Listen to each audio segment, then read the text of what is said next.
Governor Jay Inslee's big budget asks during this legislative session, which begins today, is he wants $100 million more for his initiative to clear encampments from state right-of-way. So this is essentially encampments that have formed along state highways, which has become a huge, huge issue. The problem is the first $143 million that the governor was given for that program was completely squandered. So I had an opportunity to ask the individuals in charge of crafting the state budget whether they are inclined to give Governor Inslee this $100 million ask. This segment is brought to you in partnership with our friends over at Future 42. Turn your frustration into action at future42.org. So a few months ago, we broke the news using the state's own data from the Department of Commerce about just how much Governor Inslee's right-of-way initiative was costing per person to get someone out of one of those encampments along a state highway and out of homelessness. We did the math, again, using the state's own data, and the figure was almost $1 million. It was $92,000 per person to get them cleared from the camp, $138,000 per person to get them into housing, and nearly $1 million per person to clear them from a camp along a state highway and get them out of homelessness, which is insane by any standard. And when we broke that story, the governor's office pointed, snapped back at us and said, that's not accurate. Of that $143 million, $60 million of that was capital costs. So basically to build things. And you can't include that because people will be using that for years to come. So we said, okay, let's go with the most generous interpretation of the data. Let's use Governor Inslee and his office's interpretation of the data. Well, it was still more than $500,000 per person for an exit from homelessness. And I wasn't the only one after that to start pressing the governor about this data, which is not manufactured. It comes from the Department of Commerce. It is listed on their website. So the governor comes out ahead of this legislative session and he says, we want to continue these removal efforts, and I demand, essentially, $100 million more. Well, Chris Daniels of Como News, he was down in Olympia, this is a few weeks ago now, and he was asking the governor about this, based on the statistics that we had reported, how can you justify this? And the governor just simply lost it on Chris Daniels for asking legitimate questions. How can you possibly say $100 million is a good investment to continue this program? Well, for one, it's changing lives. I don't know if you care about these people, but we do. If you get this new money in this legislative session, how are you actually going to implement it in a manner that's fast, that actually provides results for people immediately? Well, I'll tell you, we won't if we don't get the money. Okay? We're not going to be able to do it if we don't have the money. Okay? And I just couldn't get over that because it's what Inslee does best. He deflects. Chris asked a legitimate question about, accountability for those funds, especially since he was asking for more. And Inslee flips it around on him. Oh, you must not care about them. And you know what? If they don't give me this money, then we're just not going to clear anything. And you can let the campmen stack up along the freeways. It's ridiculous. It's his brand of trying to get off the hook. So anyway, down in Olympia last week when I was at the legislative preview, they had a panel of the budget leaders. So these are the budget leaders, Republicans in the House and Senate, and the two Democrats from the House and Senate. And so this is one thing I wanted to ask them about. And so specifically, I asked the Democrats about, the initial $143 million investment, the fact that by our calculation, it's costing about $1 million per person to get them out of one of these camps and into homelessness, and whether they're inclined, given that track record, to give the governor more money. Do you believe that initial $143 million was managed well? And if you give the governor another $100 million, how will you ensure that it is spent toward outcomes worthy of that much money?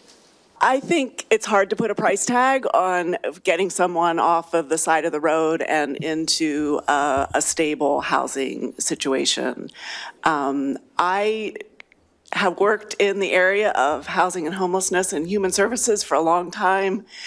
The human cost is, it's just hard to put a price tag on, quite frankly. I am not going to say that we shouldn't be careful how we spend public dollars. That is always important.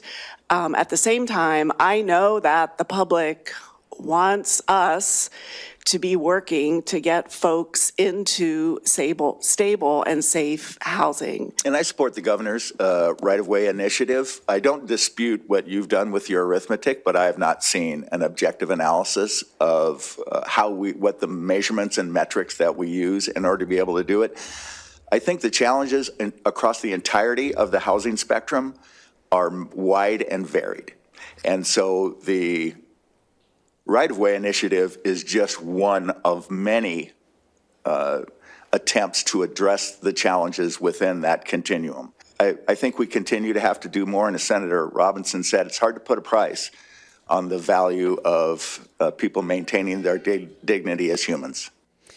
And look, I get that. But that is the same straw man that Governor Inslee was building when he responded to Chris Daniels.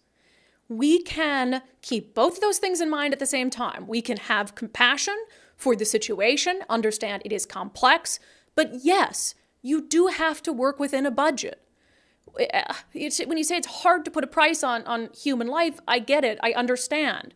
But you only have a finite number of resources. And so in response to really the suggestion from both of them that was very similar, I brought up that exact point. It's a common retort to this line of questioning, and when Chris Daniels asked the governor about it, his response was, well, I care about those people, don't you? And it's sort of like a straw man that cuts people off when they make an argument about government accountability and the use of public funds. I mean, certainly you can't put a price on someone's life and on their dignity, but you are the government, right? And so you do have a budget to work within. And so when you look at, because the way I think it can also be looked at is you could help so much, you should be able to help so many more people with $143 million. And so a better stewardship of those funds results in more people being helped. So is there anything you can do, any guardrails you can put on if you give the governor $100 million more that can help ensure better outcomes for more people with the money spent? I would say, first of all, we are all the government. That is all of us. We represent the elected component of that. We are all the government. So there are opportunities for everyone to weigh in. So I think that's an important distinction. I would also say that in my experience, the legislature, very shrewd and discerning consumers on behalf of the citizens for those expenditures and conversations and challenges to agencies about accountability, about transparency, and about effectiveness. Those are regular occurrences, and it's happened in a wide variety of ways. As soon as we find out what those challenges are, it is incumbent on us with that information to pursue it. I have no problem communicating with agency directors, secretaries, et cetera, or some of their senior staff about what we expect to see as a result, and holding what are the expenditures, what are the benefits that you're expecting from them, and why is it cost this much? And I think we'll continue to see that. Well, I don't know that continue is the right word, because I don't think we have seen that with this program. I hope that Representative Ormsby is true to his word, that he doesn't mind having those conversations, because I just reject, and I hope more people in the media reject these sort of false equivalencies and these straw men that are designed to get us to stop asking questions. It's simply not appropriate when we ask, or when Chris Daniels or whoever it might be asks a legitimate question about how taxpayer funds are being used, for you to put it back on us as if we're trying to put a price on human life. That's not fair. And also, failure is not empathy. And that's how I tried to frame that second question is you have $143 million and you were spending about $1 million per person to get them out of homelessness. You don't think that if you were better managing those funds, we could help even more people? That's the goal, right? It's the same kind of pushback whenever we question the hundreds of millions of dollars that are spent in the homeless industrial complex. If you actually cared about homeless people who were suffering, living in squalor on our streets, if you actually cared, you would also be questioning where every dime of money is going and having an issue when you have entities that are getting taxpayer funds that have little to show for it. When you have people who have these big bloated salaries where a bunch of the money is going to salaries and government red tape as opposed to actually helping homeless people. So there's this difference in what empathy means.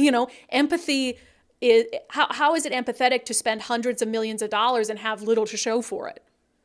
Empathy is we've got hundreds of millions of dollars we're spending on this. Let's make sure we're getting the most bang for our buck and that people are actually being helped. That's true empathy. So reject the straw man arguments, which Governor Inslee is very, very, very good at, and which apparently he's not the only one who likes to use those. We can have empathy, we can expect accountability at the same time, and we have to expect both of those things at the same time. That segment was brought to you in partnership with our friends over at Future 42. Turn your frustration into action at future42.org.